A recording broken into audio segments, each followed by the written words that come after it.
അങ്ങനെ പൂരം ലോകത്തെ മുഴുവൻ ആഘോഷത്തിന്റെ ആനന്ദത്തിന്റെ വലിയ വലിയ നിമിഷങ്ങളിലേക്ക്, അത് കുറച്ചു സമയമൊന്നുമല്ല, ഈ പൂരവിളംബരത്തിന്റെ ആ ചടങ്ങ് തുടങ്ങിയ നാളെ രാത്രി വരെ, അതായത് വെടിക്കെട്ട് അവസാനിക്കുന്നവരെ. പിന്നെ പകൽപൂരമുണ്ട്, അത് നമ്മൾ തൃശ്ശൂരുകാർക്കായിട്ട് കൊടുക്കുകയാണ്. പക്ഷേ ഈയുള്ള 36 മണിക്കൂർ ലോകം മുഴുവൻ ആസ്വദിക്കാൻ ആനന്ദിക്കാൻ പോകുന്ന നിമിഷങ്ങൾക്ക് വേണ്ടിയുള്ള കാത്തിരിപ്പാണ്.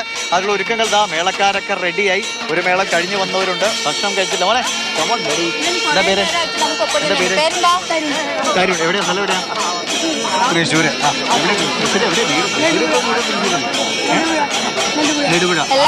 ആണോ പൂരം കാണാൻ? എല്ലാവർക്കും വരും.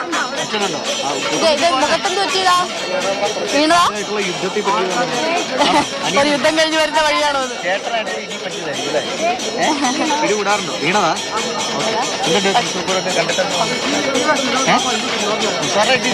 ഓക്കെ, ശരി. അപ്പൊ നമ്മൾ ആഘോഷത്തിന്റെ കാഴ്ചകൾ ഇനി തുടങ്ങാൻ പോവുകയാണ്. കാരണം ഇത്രയും നേരം നമ്മൾ ഇതിനു വേണ്ടിയുള്ള കാത്തിരിപ്പായിരുന്നു. ആ പൂര വിളംബരത്തോടുകൂടി പിന്നെ ഇത് ഫുൾ സ്വിംഗിലേക്ക് എത്താണ്. അക്ഷയ, ആവേശ കൊടുമുടിയിലേക്ക് നമ്മൾ അങ്ങനെ എത്തിക്കൊണ്ടിരിക്കുകയാണ്. തൃശ്ശൂർ പൂരത്തിന്റെ ആവേശ കാഴ്ചകൾ ആണ് നമ്മൾ കാണുന്നത്. ആരവമൊക്കെ നമുക്ക് കാണാൻ സാധിക്കുന്നുണ്ട്. ആൾക്കൂട്ടം നിറയുകയാണ്, ആളാരവം നമ്മൾ കേൾക്കുന്നുണ്ട്.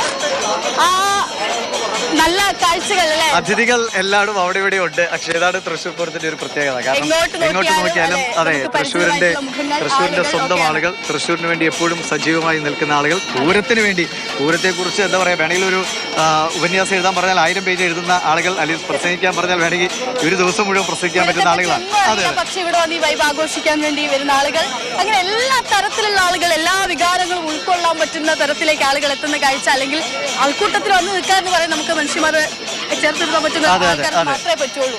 പ്രത്യേകിച്ചും തൃശ്ശൂർ പൂരത്തിന്റെ ഒരു പ്രത്യേകത, ഇപ്പോൾ നമ്മൾ ഈ കാണുന്ന, നേരത്തെ നമ്മളോട് പറഞ്ഞില്ലേ, പൂരത്തിന്റെ വിശർപ്പും ചൂടും ചൂരും ഒക്കെ അറിഞ്ഞാലാണ്. അത് നേരത്തെ സുനിലേട്ടൻ നമ്മളോട് രാവിലെ സുനിൽ സുഗത വന്നപ്പോൾ പറഞ്ഞാണ്, നമ്മളിപ്പോൾ വേറെ എവിടെയെങ്കിലും മാറുന്ന ആസ്വദിക്കില്ല. ഈ കൂട്ടത്തിനൊപ്പം ഒഴുകി, ഈ മേളത്തിനൊപ്പം ലയിച്ച്, ഈ ശബ്ദങ്ങൾക്കൊപ്പം അല്ലേ, നമ്മുടെ കണ്ണും കാതും ഒക്കെ അതിനോട് ചേർത്ത് വെച്ച് ഇവിടെ വന്ന് കണ്ടുമുട്ടുന്ന പുതിയ ആളുകളൊക്കെ ഒരുപാടുണ്ടാവും. അവരെയൊക്കെ കണ്ട് സൗഹൃദങ്ങൾ പങ്കിട്ട്, അങ്ങനെ പൂരം മൊത്തത്തിൽ ഒരു കൂടുതലായി ജീവിതത്തെ കുറച്ചുകൂടി മികച്ചതാക്കുന്ന, നമ്മളെ കൂടുതൽ സന്തോഷിപ്പിക്കാൻ അല്ലേ, ആളുകൾക്ക് സന്തോഷിക്കാൻ ഒരു മടിയുണ്ടെങ്കിൽ നമ്മളെ സന്തോഷിക്കാൻ പഠിപ്പിക്കുന്ന ഒരു വലിയ വലിയ എന്താ പറയുക, നമുക്കായി സമ്മാനിച്ച ഒരു വലിയ സമ്മാനമാണ് ശ്രീധരൻ. യെസ്, ശ്രീധരൻ നമുക്ക് അക്ഷയ.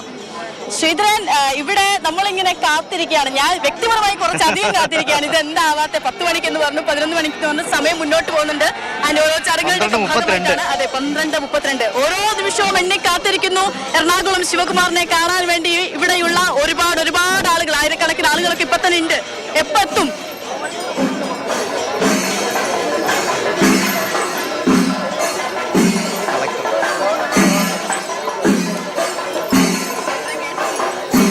കേട്ടില്ലേ? ഞങ്ങൾ ഒരു മിനിറ്റ് എടുക്കട്ടെ. ശ്രീധര, നമുക്കൊപ്പം തൃശ്ശൂർ കളക്ടറുണ്ട്. സാർ, എല്ലാ ഒരുക്കങ്ങളും അല്ലേ അതിഗംഭീരമായി നടക്കുകയാണ്. ഒരു കളക്ടർ എന്ന നിലയിൽ, ഒരു പൂരപ്രേമി എന്ന നിലയിൽ രണ്ട് മനസ്സായിട്ടാണോ? അതെ, രണ്ടും ഉണ്ട്. കാരണം ഇതെന്ന് പറഞ്ഞാൽ എല്ലാവരുടെയും വികാരമാണ്. തൃശ്ശൂർ പൂരം എന്ന് പറഞ്ഞാൽ എല്ലാവരുടെയും വികാരമാണ്. ആ രീതിക്ക് തന്നെയാണ് നമ്മളും വർക്ക് ചെയ്തിട്ടുള്ളത്. എല്ലാവർക്കും നല്ലൊരു എക്സ്പീരിയൻസ് കൊടുക്കാന്നുള്ള രീതിക്കാണ് നമ്മൾ എല്ലാവരും വർക്ക് ചെയ്തത്. അപ്പോൾ അത് ഏകദേശം നമ്മൾ അതേപോലെ തന്നെ നടക്കുന്നുണ്ട്. ആ വരുന്ന 2 ദിവസം അതേപോലെ തന്നെ മുന്നോട്ട് പോകും. ഒരുപാട് അല്ല, ഇതിനു മുമ്പ് കാണാൻ വന്നിട്ടുണ്ടോ? കളക്ടർ ആവണതിന് മുമ്പ് കണ്ടിട്ടുണ്ട്. അപ്പൊ എക്സ്പീരിയൻസ് ഇന്നലെ സാമ്പിൾ പൂര വെടിക്കെട്ട് കണ്ടു. അത് തന്നെ നല്ലൊരു എക്സ്പീരിയൻസ് ആണ്. ഓരോ മണിക്കൂറും എക്സ്പീരിയൻസ്. പക്ഷെ ഇതിലൊരു പ്രശ്നം, കളക്ടറായിട്ട് വരുമ്പോൾ ഒരുപാട് ചുമതലകൾ കൂടി തലയിലേറ്റാണ് ആഘോഷിക്കുന്നത്. ഇതൊന്നും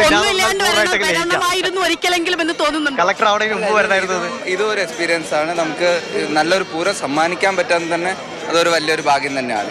എങ്ങനെയാണ് ഇപ്പോൾ നാളെയാണല്ലോ ഇതിന് പ്രധാനപ്പെട്ട ഇതിപ്പോൾ നേരത്തെ പറഞ്ഞ ലഹരിക്കെതിരായ പോരാട്ടം, അങ്ങനെ പൂരം നമുക്ക് ഏതൊക്കെ രീതിയിൽ ആളുകളുടെ ജീവിതത്തെ നന്നാക്കാൻ, മനസ്സുകളെ നന്നാക്കാൻ പറ്റുമെന്നും കൂടെ നമ്മൾ ശ്രമിക്കുന്നുണ്ട് അല്ലേ? അതെ, അങ്ങനത്തെ കുറച്ച് കാര്യങ്ങളുണ്ട്. അത് പ്രധാനപ്പെട്ട നമുക്ക് നല്ലൊരു എക്സ്പീരിയൻസ് കൊടുക്കുക, എല്ലാ ആൾക്കാർക്കും ആ ഒരു എൻജോയ്മെന്റ് കൊടുക്കുക, നല്ലൊരു എക്സ്പീരിയൻസ് നൽകാന്നുള്ള രീതിക്കാണ് നമ്മൾ മുന്നോട്ട് പോകുന്നത്. ശരി, വളരെ വളരെ നന്ദി സാർ. എന്തായാലും ഫസ്റ്റ് പൂരം അടിപൊളിയാവട്ടെ.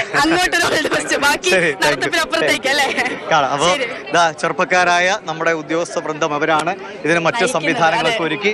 കാരണം ഇത് എത്രയോ ദിവസങ്ങൾക്ക് മുമ്പ് ആരംഭിച്ചതാണ് ഈ പൂരത്തിനുള്ള ഒരുക്കങ്ങൾ. അപ്പോൾ ശ്രീധറിലേക്ക് നമുക്ക് തിരികെ പോകാം. കളക്ടർ വന്നുകൊണ്ടാണ് ഞങ്ങൾ ചോദിച്ചുകൊണ്ടിരിക്കുന്നത് എപ്പോൾ വരും, എപ്പോൾ എറണാകുളം ശിവകുമാർ ഇങ്ങോട്ടേക്ക് എത്തും എന്നുള്ളത് മാത്രമാണ് നമുക്ക് അറിയേണ്ടത്. അത് നമ്മൾക്കല്ല, എല്ലാവർക്കും ടിവിയിലൂടെ കാണുന്ന ലോകമെമ്പാടുമുള്ള പൂരപ്രേമികൾ, ആനപ്രേമികൾ കാത്തിരിക്കുകയാണ്. എപ്പോ എത്തും?